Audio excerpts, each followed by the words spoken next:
منگولوں نے اولون کی سرکردگی میں اپنی طرف سے پوری کوشش کی، بے حد جدوجہد کی کہ کسی نہ کسی طرح مسلمانوں کے اس لشکر کو زیر کر لیں۔ انہیں یقین تھا کہ جو لشکر ان کے سامنے آیا ہے اس لشکر کی کمانداری یقیناً نظام الدین ہی کر رہا ہے، اس لیے کہ انہیں بتا دیا گیا تھا کہ نظام الدین لشکر کے ایک حصے کے ساتھ ادھر ادھر سرگرداں ہے۔ قراچہ اور اولون نے ہر حربہ آزمایا کہ نظام الدین کو کسی نہ کسی طرح چاروں طرف سے گھیر کر یا اپنے سامنے بے بس کر کے اس کے لشکر کا صفایا کر کے اسے گرفتار کیا جائے، لیکن ایسا ممکن نہیں تھا۔ نظام الدین اور عارض زوزنی موت کا کھیل کھیل رہے تھے اور جو منگول لشکری بھی ان کے سامنے آتا موت کا شکار ہو جاتا۔ اس طرح کچھ دیر تک ویرانوں کے اندر ہتھیار سلاسل کی طرح بجتے رہے، جنگجو لہو میں سجتے رہے، آنکھوں کے پیمانے چہروں کی شکنیں لہو لہو ہوتی رہیں، یہاں تک کہ اولون اور قراچہ دونوں نے اندازہ لگا لیا کہ اب ان کی شکست یقینی ہو چکی ہے، لہذا شکست اٹھا کر وہ بھاگ کھڑے ہوئے۔ اولون کی بدقسمتی کہ وہ بہت سے منگول لشکریوں کے ساتھ گرفتار ہو گئی اور بچے کچے لشکر کو لے کر قراچہ بھاگنے میں کامیاب ہو گیا۔ گرفتار ہونے والے سارے منگولوں کو نظام الدین کے لشکریوں نے نہتہ کر دیا تھا، ان سے ہتھیار لے لیے تھے۔ اولون چونکہ جنگی لباس میں تھی، اپنے خود سے اپنا چہرہ بھی ڈھانپے ہوئے تھی، لہٰذا اسے پہچانا نہ جا سکا کہ وہ لڑکی ہے۔ جب اس سے ہتھیار لے لیے گئے تو اس موقع پر اولون نے اچانک ہتھیار لینے والے لشکری کو مخاطب کر کے کسی قدر سخت اور کھردرے الفاظ میں پوچھ لیا، کیا تمہارے اس لشکر کی کمانداری نظام الدین کر رہا ہے؟ یہ الفاظ سن کر مسلمان لشکری کا چہرہ غصے میں سرخ ہو گیا تھا۔ کچھ دیر تک کھا جانے والے انداز میں اس نے اولون کی طرف دیکھا، پھر کہنے لگا، تم اسیر منگول لشکری ہو، تمہاری آواز بھی نسوانی ہے، تمہیں کیسے جرأت ہوئی کہ تم نے یہ پوچھ لیا کہ اس لشکر کی کمانداری نظام الدین کر رہا ہے؟ وہ ہمارے امیر ہیں، تم ہو کون جو ہم سے ایسا سوال کر رہے ہو یا کر رہی ہو؟ اس لیے کہ تمہاری آواز نسوانی ہے، ذرا اپنے سر سے خود اتارو، میں دیکھوں تم کون ہو۔ اولون نے جب اپنے چہرے پر ڈالا ہوا خود کا نقاب ہٹایا تب وہ لشکری آگے بڑھا۔ اس کے ہاتھ میں ننگی تلوار دیکھ کر اولون پریشان اور خوفزدہ ہو گئی تھی۔ ایک دم اس نے اپنے سر سے خود اتار دیا تھا، اس کے بال بکھر گئے تھے اور اس کا حسین اور خوبصورت چہرہ دیکھ کر لشکری چند قدم پیچھے ہٹ گیا اور کہنے لگا، مجھے پہلے ہی شک تھا تم لڑکی ہو، اس لیے کہ تمہاری آواز سے میں پہچان چکا تھا۔ یہ کہو تمہارا نام کیا ہے؟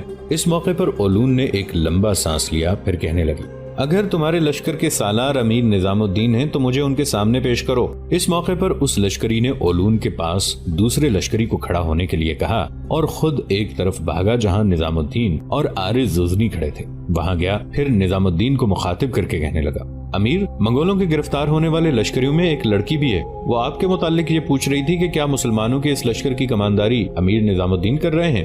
اس وقت نظام الدین اور عارض زوزنی دونوں نے اپنے چہروں سے اپنے خود کے نقاب ہٹائے ہوئے تھے۔ نظام الدین نے اس لشکر کی طرف دیکھا، پھر کہنے لگا، اس لڑکی کو میرے پاس لے آؤ۔ وہ لشکری وہاں سے ہٹ گیا۔ اس کے جانے کے بعد نظام الدین نے عارض زوزنی کو مخصوص اشارہ کیا، جس پر دونوں نے ایک دوسرے کی طرف دیکھتے ہوئے اپنے چہروں پر اپنے خود کے نقاب ڈال دیے تھے۔ تھوڑی دیر بعد وہ لشکری اولون کو اپنے ساتھ لایا اور نظام الدین اور عارض زوزنی کے سامنے لا کھڑا کیا۔ نظام الدین نے تھوڑی دیر تک غور سے اولون کا جائزہ لیا، پھر اسے مخاطب کر کے کہنے لگا، کیا تمہارا نام اولون ہے اور کیا تم چنگیز خان کے داماد قنجار کی چچا زاد بہن ہو؟ تم نے میرے متعلق میرے اس لشکری سے پوچھا تھا، کہو کیا تمہیں مجھ سے کوئی کام ہے؟ ویسے میں جانتا ہوں کہ تمہیں چنگیز خان نے ہمارے سالار نظام الدین کا سر کاٹنے کے لیے روانہ کیا ہے۔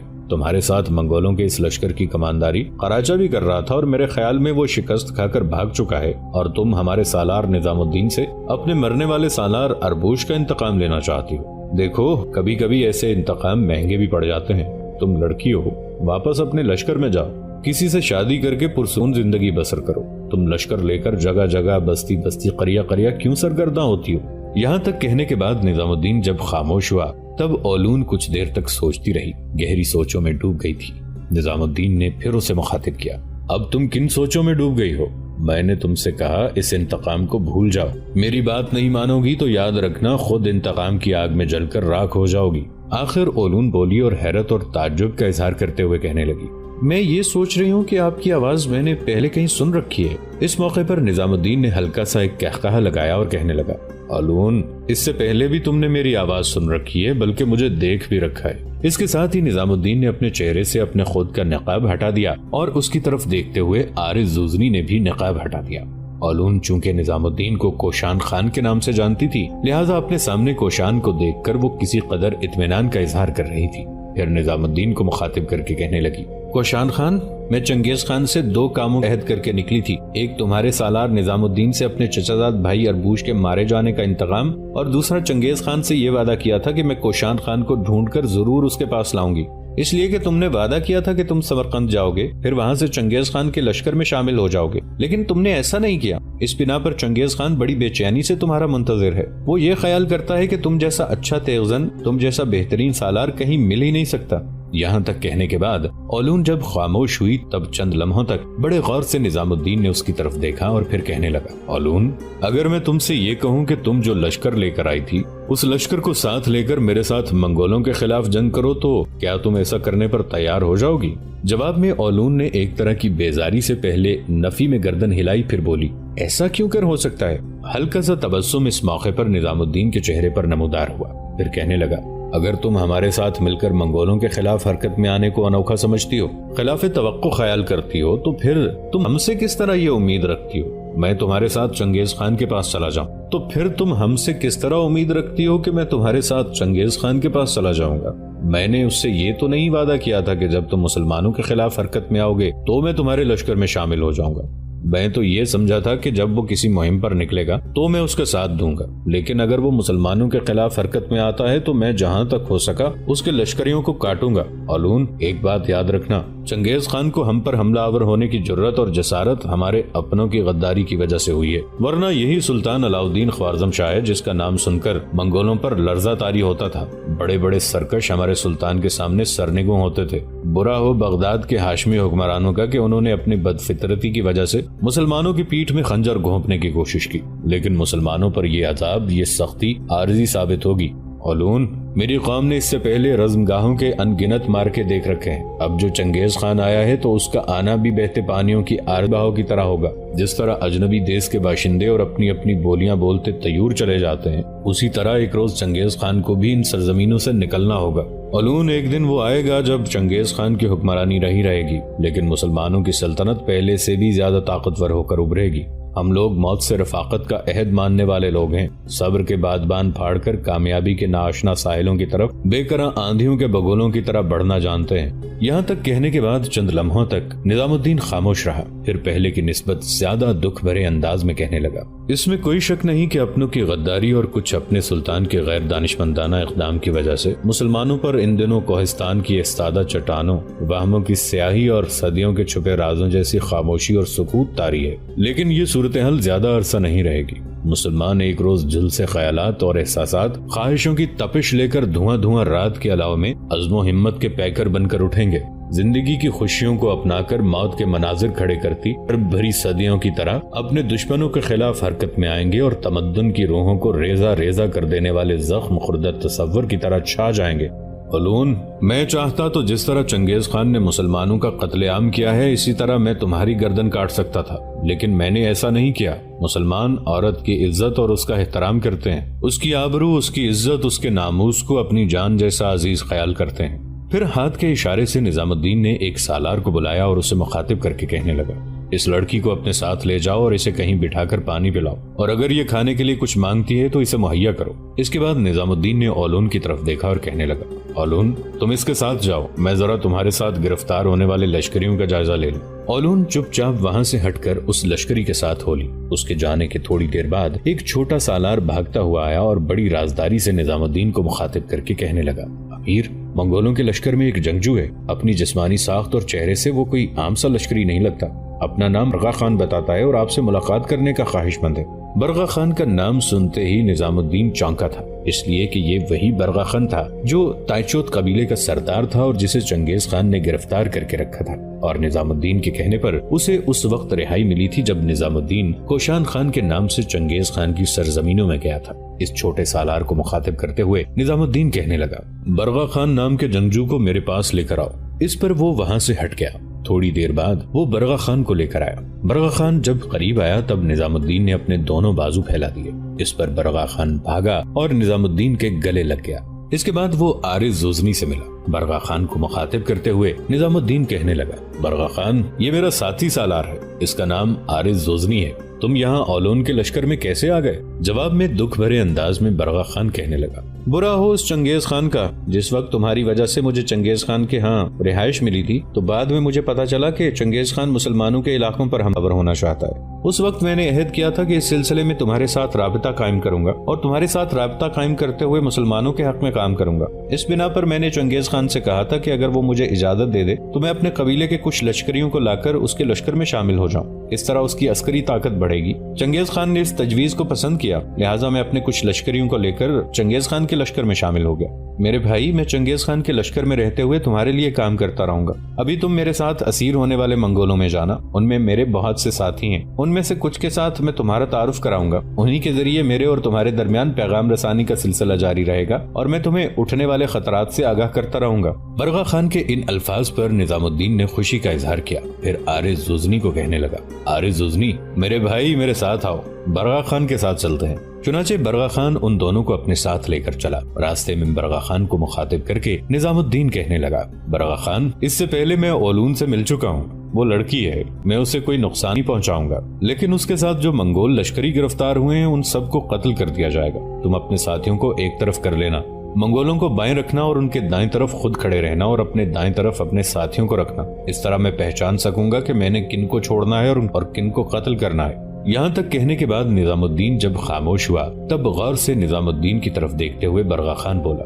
نظام الدین، میں گزشتہ چند ہفتوں سے اولون کے ساتھ سرگردہ ہوں۔ اس کی اس جستجو کے دوران میں نے اندازہ لگایا ہے کہ یہ نظام الدین کی تلاش میں نکلی ہے، اس لیے کہ نظام الدین کے ہاتھوں اس کا چچا زاد بھائی اربوش مارا گیا تھا۔ وہ اس کا انتقام لینا چاہتی ہے، لیکن اس نے چنگیز خان سے یہ بھی وعدہ کیا تھا کہ وہ کوشان خان کو اپنے ساتھ لے کر آئے گی، اور جتنا عرصہ میں اس کے ساتھ رہا اکثر مواقع پر یہ تمہارا ذکر کرتی تھی۔ میں نے اندازہ لگایا کہ یہ اولون تمہاری طرف مائل ہے، تمہاری شجاعت، تمہاری تیغزنی، تمہاری شخصیت سے متاثر ہے۔ اس بنا پر اس نے چنگیز خان سے کہا تھا کہ وہ کوشان خان کو اپنے ساتھ لے کر آئے گی۔ میں سمجھتا ہوں کہ اس کا ارادہ یہ ہوگا کہ کوشان خان جب چنگیز خان کے لشکر میں پہنچے گا یہ اس سے ملتی رہے گی اور پھر اپنی طرف مائل کرنے میں کامیاب ہو جائے گی۔ یہ میرا اندازہ ہے، میں نے اولون کے ساتھ کام کرتے ہوئے یہ محسوس کیا ہے، یہ اندازہ غلط بھی ہو سکتا ہے۔ اتنی دیر تک وہ گرفتار ہونے والوں کے پاس پہنچ گئے۔ برغا خان نے اپنے کچھ ساتھیوں کا نظام الدین اور عارض زوزنی سے تعارف کرایا۔ اس کے بعد نظام الدین نے سارے اسیروں کو 3 قطاروں میں کھڑا ہونے کو کہا۔ جب سب 3 قطاروں میں کھڑے ہو گئے تب برغا خان اپنے ساتھیوں کو لے کر دائیں جانب کھڑا ہوا۔ اپنے ساتھیوں کو اس نے اپنے دائیں جانب رکھا۔ اس موقع پر نظام الدین نے عارض زوزنی کی طرف دیکھا، پھر کہنے لگا، عارض زوزنی، میرے بھائی، اپنے چھوٹے سالاروں سے کہو کہ لشکر کا ایک حصہ لے کر آئیں اور برغا خان کے بائیں جانب جتنے منگول ہیں ان کا خاتمہ کر دیں، اس لیے کہ چنگیز خان اگر ہم پر حملہ آور ہو کر ہمارے مسلمان بھائیوں کو قتل کر رہا ہے تو ہم ان منگولوں کو کیوں زندہ چھوڑیں۔ عارض زوزنی حرکت میں آیا، کچھ سالاروں کے ساتھ اس نے لشکر کا ایک حصہ مختص کیا اور ایسا حرکت میں آیا کہ سارے منگولوں کو موت کے گھاٹ اتار دیا گیا۔ جب ان منگولوں کا خاتمہ کر دیا گیا تب نظام الدین اور عارض زوزنی برغا خان کو ایک طرف لے گئے۔ پھر برغا خان کو مخاطب کر کے نظام الدین کہنے لگا، برغا خان، جب میں چنگیز خان کی سرزمینوں میں گیا تھا تو اس نے تمہیں گرفتار کیا تھا، کیا تمہاری اس سے جنگ تھی اور کیا تم ایک ہی نسل سے تعلق رکھتے ہو اور آپس میں رشتہ دار ہو؟ اس موقع پر برغا خان نے ایک لمبا سانس لیا اور پھر کہنے لگا، ہم صحرائے گوبی کے شمال میں رہنے والے تھے میرے بھائی۔ صحرائے گوبی میں زندگی کی کوئی قیمت نہیں، اونچے بلند ٹیلے، ہموار ٹیلوں پر تیز ہواؤں کے جھکڑ چلتے ہیں، ٹیلوں کے اطراف میں اونچی اونچی گھاس ہے جن میں ہجرت کرنے والے پرندے شمالی سائبیریا سے اڑتے ہوئے آن بسیرا کرتے ہیں۔ وہاں جاڑوں کی درمیانی راتوں کو افق پر شمالی روشنیاں طلوع اور غروب ہوتی دکھائی دیتی ہیں۔ شمالی گوبی کے اس گوشے میں جہاں ہم آباد ہیں وہاں کے باسیوں کو تکلیفوں نے سخت جان بنا دیا ہے، بلکہ سخت جانی ان کو ورثے میں ملی ہے۔ جب ماں کا دودھ چھڑا کر گھوڑی کا دودھ شروع کروایا جاتا ہے اس وقت سے بچے کی توقع ہوتی ہے کہ وہ اپنی فکر آپ کرے۔ گھریلو خیمے میں آگ کے قریب جوان جنگجوؤں اور مہمانوں کا مقام تھا۔ عورتیں بائیں جانب بیٹھ ضرور سکتی ہیں لیکن وہ ذرا دور، اور لڑکے لڑکیاں جہاں بن پڑے وہیں بیٹھ جاتے ہیں۔ یہی غذا کا بھی حال ہوتا ہے۔ باہر کے موسم میں جب گھوڑیاں اور گائیں خوب دودھ دیتی ہیں تو گزارا ٹھیک ہو جاتا ہے۔ اس زمانے میں شکار بھی خوب ملتا ہے، ہرن یا ریچھ مار کے لائے جاتے ہیں۔ جاڑوں میں جب جانور دبلے ہو جاتے ہیں تو بچوں کو کچھ زیادہ نصیب نہیں ہوتا۔ اس زمانے میں دودھ کے استعمال کا ایک ہی طریقہ ہے کہ اس کی بالائی بنائی جائے۔ بالائی دودھ کو چمڑے کے تھیلوں میں بھر کر خمیر دے کر اور پھینٹ کر بنائی جاتی ہے۔ یہ 3-4 سال کے چھوٹے سے بچے کے لیے طاقت بخش لیکن کسی قدر نشہ آور ضرور ہوتی ہے۔ جب گوشت نصیب نہ ہوتا ہو ابلے ہوئے باجرے سے بھوک کا کچھ نہ کچھ علاج کیا جاتا ہے۔ میرے عزیز بھائی، میرا پورا نام برغا خان تائی ہے لیکن زیادہ تر لوگ مجھے برغا خان ہی کہتے ہیں اور میں تائی چوت قبیلے کا سردار ہوں۔ لوگ ہمیں بھوری آنکھوں والی نسل کہہ کر پکارتے ہیں، اور میں یہ بھی بتاتا جاؤں کہ منگول اور ہم ایک ہی نسل سے تعلق رکھنے والے ہیں اور ہمارے درمیان پرانی دشمنی چلی آتی ہے۔ کبھی میں ان کے سارے علاقوں کا سردار ہوا کرتا تھا، اور میں یہ بھی بتاؤں کہ میں نے کئی مواقع پر چنگیز خان کو شکست سے دوچار کیا اور اس کے قبیلے کے بہت سے لوگ اسے چھوڑ کر میرے ہاں آ کر پناہ لیتے رہے اور میرے لشکر میں شامل ہوتے رہے۔ ہمارے ہاں زندگی کی یہی قیمت ہے کہ طاقتور کمزور کا پیچھا کرے اور اس کا خاتمہ کر دے، جیسے بڑا بھیڑیے کے ایسے کمسن بچے کو مار دیتا ہے جس سے وہ خوفزدہ ہو کہ یہ ایک دن بھیڑیوں کے گروہ کا سردار بننے کی کوشش کرے گا۔ میں یہ بھی بتاؤں کہ کئی مواقع پر یہی چنگیز خان مجھ سے شکست اٹھا کر بھاگا۔ ایک موقع پر وہ اپنے بھائی کے ساتھ مجھ سے ٹکرایا، اس کے بھائی اور چنگیز خان دونوں کو میں نے شکست دی اور دونوں میدان جنگ سے ایسے بھاگے جیسے بھیڑیے کے سامنے سے لومڑیاں بھاگتی ہیں۔ اس موقع پر میں چاہتا تو اسے گرفتار کر کے موت کے گھاٹ اتار سکتا تھا۔ مجھ سے کئی بار شکست کھانے کے بعد یہ چنگیز خان آخر قومی کرائیت کے سردار تغرل کے پاس گیا اور اس سے ہمارے خلاف مدد مانگی۔ چنانچہ کرائیت قوم کا سردار تغرل اپنے لشکر لے کر نکلا۔ چنگیز خان اور وہ دونوں یکجا ہو گئے اور ہم دونوں سے ٹکرائے۔ قریب تھا کہ فتح ہمارے قدم چومتی کہ میرے لشکر کی کچھ صفیں اکھڑ گئیں، جس کی بنا پر لشکری پیچھے ہٹ گئے۔ ہمیں شکست کا سامنا کرنا پڑا اور مجھے گرفتار کر لیا گیا۔ اس کے بعد جو کچھ مجھ پر بیتی کوشان خان تم جانتے ہو۔ میرے بھائی، میں جانتا ہوں کہ میرے بعد میرے قبیلے والے بڑی دشواری میں ہوں گے، لیکن میں مجبور ہوں، اس لیے کہ چنگیز خان اب بہت زیادہ طاقت پکڑ چکا ہے۔ اس کے لشکر کی تعداد لاکھوں تک پہنچ چکی ہے۔ چونکہ میں اپنے قبیلے سے دور ہوں، لہٰذا میرا قبیلہ لڑ جھگڑ کر چنگیز خان سے مجھے رہا نہیں کرا سکتا۔ میں پہلے اپنے جنگجوؤں کے ساتھ مل کر اپنے قبیلے کے لیے خوراک مہیا کر لیا کرتا تھا۔ اب میرے قبیلے کی حالت بری ہوگی۔ اکثر اوقات مجھے اپنے قبیلے والے یاد آتے ہیں، اس لیے کہ ہماری سرزمینوں میں بچوں کے لیے آخری جاڑوں کا زمانہ بڑا بدترین ہوتا ہے۔ مویشی اس لیے زیادہ کاٹے نہیں جاتے کہ گلوں کی تعداد بہت کم نہ رہ جائے۔ ایسے زمانے میں قبیلے کے جنگجو دوسرے قبیلوں سے غذا کا سامان لوٹتے، گھوڑے اور مویشی ہنکا کر لے جاتے ہیں، لیکن میری قبیلے سے غیر حاضری سے قبیلے والے یقیناً ایسا نہیں کرتے ہوں گے۔ میرے بھائی، ہمارے ہاں گھر بھی چمڑے کا خیمہ ہوتا ہے جس کا ڈھانچہ بانسوں کا بنا ہوتا ہے اور جس میں اوپر دھواں نکلنے کے لیے ایک ذرا سا حصہ کھلا رکھا جاتا ہے۔ اس پر چونے کی سفیدی پھیری جاتی ہے اور زیبائش کے لیے تصویریں بنائی جاتی ہیں۔ یہ عجیب طرح کا خیمہ ہوتا ہے جسے یورت کہا جاتا ہے۔ اسے ایک گاڑی پر کھڑا کر دیا جاتا ہے جسے درجن بھر یا زیادہ بیل کھینچتے ہیں اور چراگاہوں اور میدانوں میں ایک جگہ سے دوسری جگہ لیے پھرتے ہیں۔ یہ بڑے کام کا خیمہ ہوتا ہے کیونکہ اس کی گنبد نما چھت ہوا کے جھکڑوں کی روک تھام کرتی ہے اور ضرورت پڑے تو اسے چھکڑے سے اتارا بھی جا سکتا ہے۔ اپنا قبیلہ اپنا ہی ہوتا ہے۔ میرے قبیلے میں راتوں کو گوبر کی جلتی ہوئی آگ کے پاس لوگ گویوں کے گیت سنتے ہیں۔ یہ بوڑھے گویے ایک تارا لیے ہوئے ایک خیمے سے دوسرے خیمے تک سواری کرتے اور اپنی خوشنما آوازوں میں قبیلے کے بزرگوں اور بہادروں کی شجاعت کے گیت گاتے پھرتے ہیں۔ یہ گویے زیادہ تر اپنے جد امجد بھوری آنکھوں والے قبل خان کے قصے گاتے ہیں جس نے خطا کے شہنشاہ کی داڑھی نوچی تھی۔ یہ قبل خان چنگیز خان ہی نہیں، ہمارے قبیلے کا بھی جد امجد تھا۔ یہاں تک کہنے کے بعد برغا خان رکا، پھر بڑی رازداری میں نظام الدین کو مخاطب کرتے ہوئے وہ کہہ رہا تھا، قسم نیلے جاویدانی آسمان کی، مسلمانوں کی بڑی بدقسمتی ہے کہ چنگیز خان ان پر چڑھ دوڑا ہے، ورنہ یہی چنگیز خان اس سے پہلے مسلمانوں سے خوفزدہ رہتا تھا۔ جس وقت اس چنگیز خان کی سلطنت سے علاؤدین خوارزم شاہ کی سلطنت کی سرحدیں ملتی تھیں، چنگیز خان کی راتوں کی نیند حرام ہو گئی تھی۔ وہ خوفزدہ تھا کہ مسلمانوں کا سلطان کہیں صحرائے گوبی کو پار کر کے اس کے علاقوں کو پامال کر کے نہ رکھتے۔ یہ تمہارے کچھ مخالفوں کی غداری کا باعث بھی ہے کہ چنگیز خان مسلمانوں پر حملہ آور ہوا ہے۔ یہ بات نہیں کہ اسے ان سرزمینوں کی شادابی اور زرخیزی پسند آئی اور ان پر چڑھ دوڑا ہے، بلکہ اس سے بہت پہلے چنگیز خان اور ہمیں معلوم تھا کہ مغربی سرحد کے سلسلہ کوہ کے اس پار ایسی شاداب وادیاں ہیں جہاں کبھی برف نہیں پڑتی، وہاں ایسے دریا بہتے ہیں جو کبھی منجمد نہیں ہوتے، وہاں لاکھوں لوگ ایسے شہروں میں رہتے ہیں جو قراقرم اور چین کے شہر ینگنگ سے بھی زیادہ پرانے ہیں، اور وہاں مغرب کی آبادیوں سے وہ قافلے آتے ہیں جو اپنے ساتھ منگولوں کی سرزمین میں آبدار تلواریں، بہترین زنجیردار زرہیں، سفید کپڑے، سرخ چمڑے، ہاتھی دانت، فیروزے اور لال لاتے ہیں۔ لیکن چنگیز خان کو کبھی بھی ان علاقوں کی طرف میلی آنکھ اٹھا کر دیکھنے کی جرت اور جسارت نہ ہو، اس لیے کہ علاؤالدین خوارزم شاہ کا نام ہی چنگیز خان کے لیے خوف اور دہشت کا باعث تھا۔ تمہارے اپنوں نے اس کا خوف دور کیا، اسے انگیخت کیا کہ وہ مسلمانوں پر حملہ آور ہو، اس لیے کہ مسلمانوں میں اتفاق اور تعاون نہیں ہے۔ جب وہ حملہ آور ہوگا تو مسلمان اس کے سامنے خس و خاشاک کی طرح بکھر جائیں گے۔ یہاں تک کہنے کے بعد برغا خان رکا، پھر دوبارہ بڑی رازداری میں نظام الدین کو مخاطب کر کے کہنے لگا، بہرحال میری ساری گفتگو کا لب لباب یہ ہے میرے عزیز بھائیوں کہ میں چنگیز خان کے لشکر میں رہتے ہوئے تمہارے لیے کام کرتا رہوں گا۔